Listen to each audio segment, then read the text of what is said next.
that shine. But in God's eyes, we all are diamonds in the rough. Yeah. Amen? Diamonds are wonderful things. Men and women both love them and appreciate them. They sparkle, they shine, and they have value. We all know that with God, we all have value. Yes.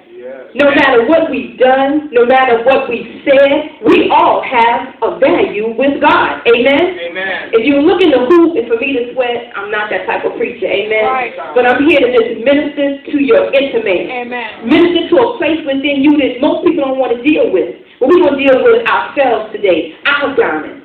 Because we are diamonds in God's eyes. So therefore, we're going to deal with what's on the inside of us. Amen? Amen. Amen. Diamonds are beautiful. And when we're Christian men and women, we're intended to be beautiful unto God.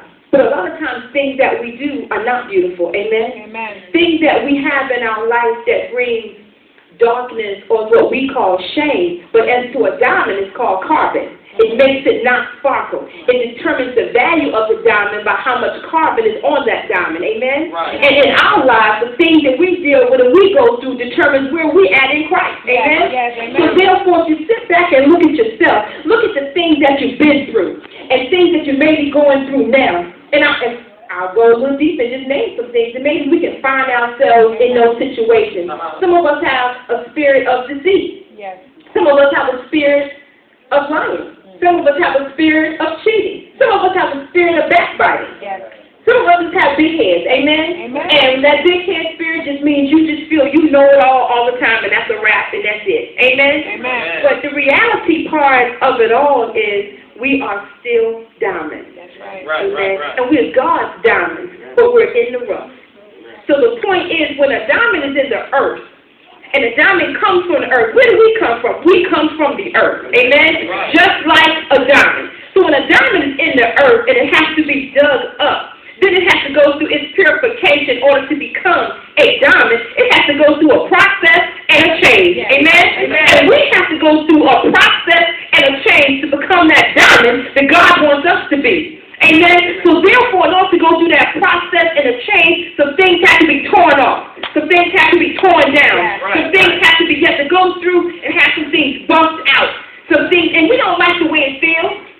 We don't like it with Bishop, and let me stop. I give you honor for allowing me to use your pulpit this morning, Bishop. Thank you and welcome you. To First Lady, I give you honor for inviting us here for this conference. Amen. To my son and my daughter, amen. It's a blessing to have your children. My daughter drove all the way from West Palm this morning, amen. Right. Just to be here with us today, and I thank God for that. I thank God for my sons from D.C. It's a blessing to have your children both be ministers and be in Christ, amen. Amen. So I know that as He polished the diamond in me, He allows some of the rings to fall over for mine. Amen? All right. Amen. Amen. But as we talk about that diamond, let's really just look deep on the inside of us. This is an individual thing. This is not global. This is individual. Because we each are individual diamonds to Christ. Amen? Amen. So just look at the things that we've been through and the things that we're now going through. We have to be men and women of God to come forth and say, you know what, Lord? I'm your diamond, but I have some carbon on me. I have some tar on me. I have some dirt on me.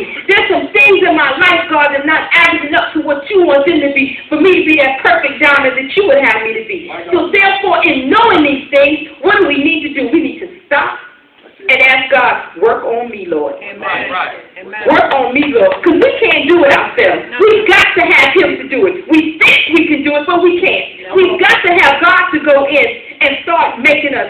As you well know, diamonds come in all shapes and all sizes. There's Right. baguettes, there's round stones, there's square stones, there's hard stones. Just like with us, we come in all types of race, color, or creed. Amen? Amen. But we are still His diamond. Right. Amen? We are still His diamond. Amen. We are still His. But we have got to get ourselves together. We've got to get ourselves together. You know, it used to be a saying when you were young. I mean, I grew up in the church. Church of God in Christ. And used to tell us, call Jesus till He come. And I remember used to saying, but He's asleep. It's midnight.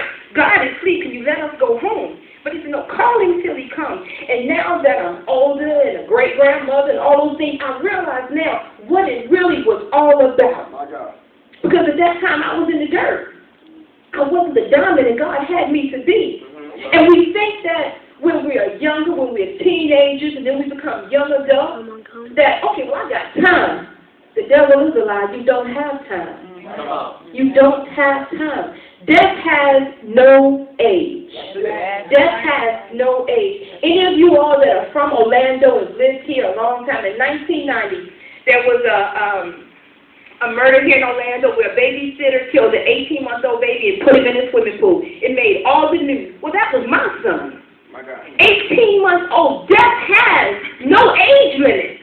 None.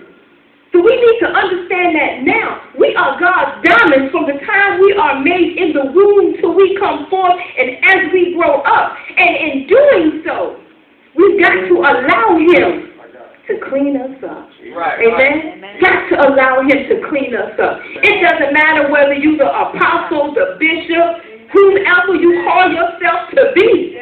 We all have issues, situations, and carbon and dirt on us. It doesn't matter who you are. You can be the doctor, the preacher, whoever. We all have issues and situations. And God has got to clean us up. And we're into a time now to where God is unveiling everything. He's tired. He is tired. I live in Atlanta.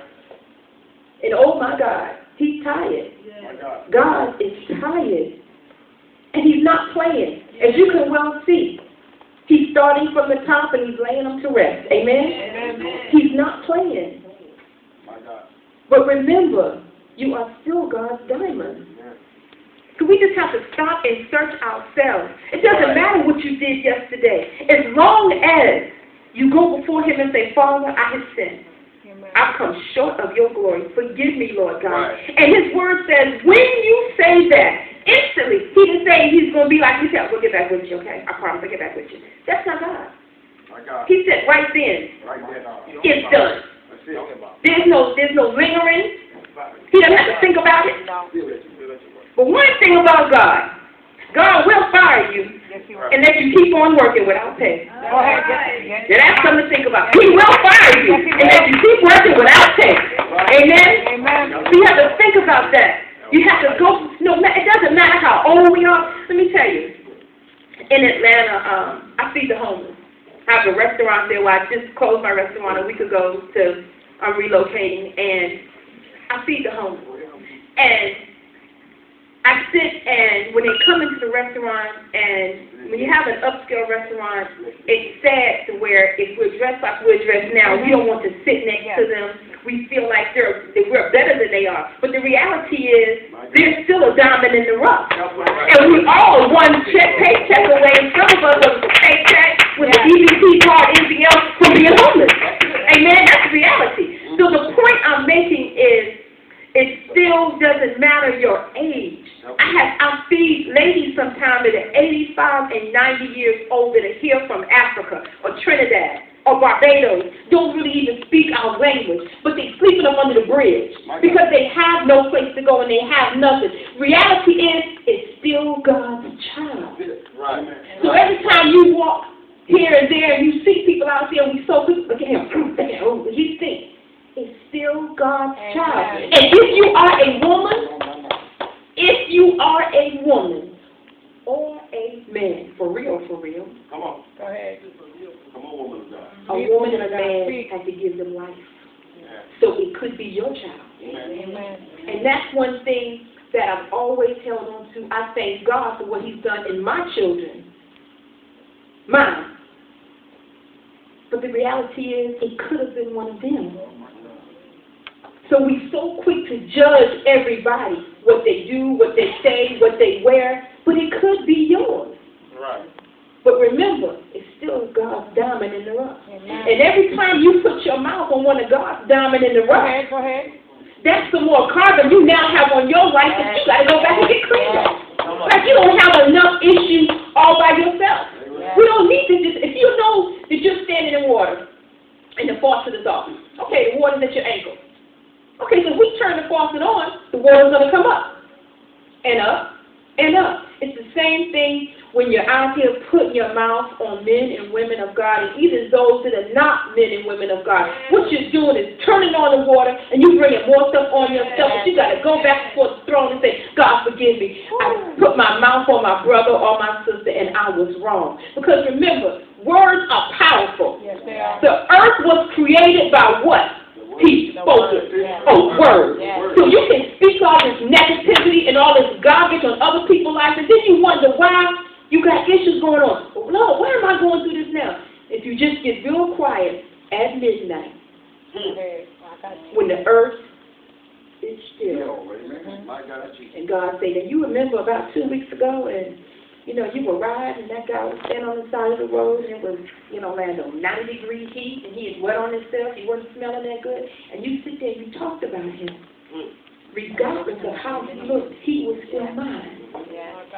If you was going to do anything, you could have went to the Goodwill, thrift store, or whatever you could have found, even if they was too small, too short, or too big, and just said, brother, here you go. I see you had a problem. This here is for you. Amen. That's what we do when we are a diamond in the rough. We are being made in God's image. It's not about your image, that your DNA from your mom and your dad. It's not about that. It's God's image that counts. Because reality is, when you leave here and make your transformation to the heaven or to wherever else you're going, it doesn't matter what you look like on earth. It's how did you live your life? Yes, what's on the inside. How did you live your life? Were you a blessing or were you the curse? Was your diamond clean or did your diamond have carbon? Were you a microscopic diamond or were you a 10 carat? What did you impart into somebody else? You are a mother of the church. Have you grabbed any of the young women in the church and said, baby, let me tell you something, I ain't always worn this long dress and white stockings. Back then they used to wear white dress, white stockings, white hat, everything. Baby, I ain't always look like this. So let mama tell you, what you doing now, I already did. Let me help you out a little bit. That's what it's all about. That's what it's all about. Honey, you getting ready to get married? Let mama tell you what. Why don't you come over here, over to Big Mama house? You know, come over and let me show you how to cook so you can keep the man happy and keep him at home. Amen? That's still in the church. It's all about being a diamond. Amen? Same thing with the men. You're getting ready to get married. Come on, brother. Let Bridget tell you, this is what it takes to be a real husband. This is what it takes right here to support your family no matter what you have to do. You go out here, you got to work 3 jobs. Whether you work at Burger King, McDonald's, and Popeyes, whatever. This is what you're doing to be a real man. Amen? That's all part about being a diamond. Amen? We all go through challenges and situations in life. We all come to a point where we've lost it all. Brandon made a statement last night about losing everything and, you know, comments made because he said about a business transaction. Well, he's my business partner. My son God gave me as my business partner. And so the reality is that instead of judging people and looking at a negative, what you need to say is, you know what? I heard what that brother said. Well, maybe after church I can pull him aside and say, well, brother, what do you do? Is this something that you do you can teach me? That maybe I can learn to do what you do? That's when you're on one accord and you don't have this jealousy and judgmental spirit hovering over you. Because it's not about that. Because the word says we are one in Christ. So one in Christ means that if I succeed, you succeed. Amen. We don't mean, it doesn't mean that, okay, so he now lives in, where's that place at? What's that? Metro West. And then this one lives over here in the boonies somewhere. That's not what it's about. It means if one succeeds, all succeed. That's all part about being a diamond. Amen? It's all part about being a diamond. If this message does nothing else for you, I just wanted to catch you at midnight when nobody else is around. Whether you're getting dressed to go dance, That's right. whether you're getting dressed to go dance, go to the club, or go wherever you go, wherever you get ready to do whatever it is in your lifestyle that you're doing, God stops you in your footsteps. He says, hold on, wait a minute. Remember what that woman of God said.